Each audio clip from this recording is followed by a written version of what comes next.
வணக்கம், இது உங்கள் அமிர்தா சமையல். இன்றைக்கி நம்ம பார்க்க போகிற ரெசிபி ரொம்ப ஹெல்த்தியான கேழ்வரகு முறுக்கு, அதாவது ராகி முறுக்கு பண்ண போகிறோம். வாங்க வீடியோக்குள்ளே போகலாம். அதுக்கு முதல்ல நான் ஒரு 6 மிளகாய் வத்தலும் ஒரு 10 பல் பூண்டு எடுத்து வச்சுருக்கிறேன். இதை நம்ம மிக்ஸி ஜாருக்கு மாற்றிடலாம். கொஞ்சம் தண்ணி ஊற்றி ஒரே ஒரு சுற்று மட்டும் சுற்றி எடுத்துருங்க. அரைச்சாச்சு. இப்போ நம்ம ஒரு பவுலில் 2 கப் ராகி மாவு எடுத்துக்கலாம். நீங்கள் முறுக்கு ரொம்ப நைஸாக வேணும்னா ராகி மாவை லைட்டாக சளிச்சு எடுத்துக்கோங்க. நான் சளிக்கல அப்படி தான் எடுத்துருக்கேன். இப்போ இது கூட 1 கப் அளவு பொட்டுக்கடலை மாவு சேர்த்துக்கலாம். இது நான் பருக்கலாம் வேண்டாம், அப்படி மிக்சியில் பவுடர் பண்ணி சேர்த்தா போதும். 1 ஸ்பூன் கருப்பு எள்ளு சேர்த்துருக்கேன். 1 ஸ்பூன் ஓமம், இது நல்ல மணமாக இருக்கும்.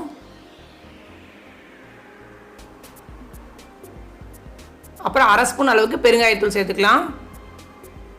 இப்போ நம்ம அரைச்சி வச்சுருக்க பூண்டு மிளகாயும் சேர்த்துக்கலாம். தேவையான உப்பு சேர்த்துக்கோங்க.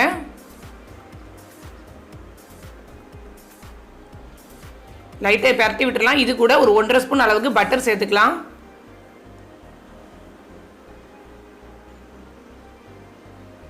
நல்லா கலந்து விட்டுருங்க.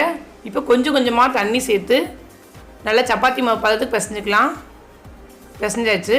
இப்போ இதில் நல்ல சூடான எண்ணெயை ஒரு குழிக்கரண்டி அளவு சேர்த்துருக்கோம். இப்போ எண்ணெயோடு சேர்ந்து நல்லா பிசைஞ்சுக்கோங்க. இப்போ முறுக்குடக்கில் நிரப்பிடலாம். 3 கண் உள்ள சில்லு எடுத்துருக்கேன்.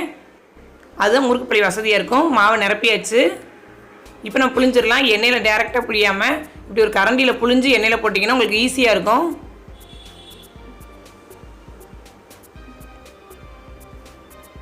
பிரிஞ்சாச்சு. இப்போ எண்ணெய் சூடாகிடுச்சு. நம்ம எண்ணெயில் பொரிச்சிடலாம்.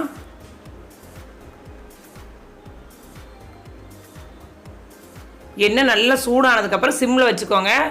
அப்போ தான் முறுக்கு ஒன்று போல் வேகும். இல்லைன்னா மேல் பக்கம் மட்டும் கருகிரும், உள்ளே மாவாக இருக்கும். இப்போ நல்லா கரண்டிட்டு திருப்பி விட்டுறலாம்.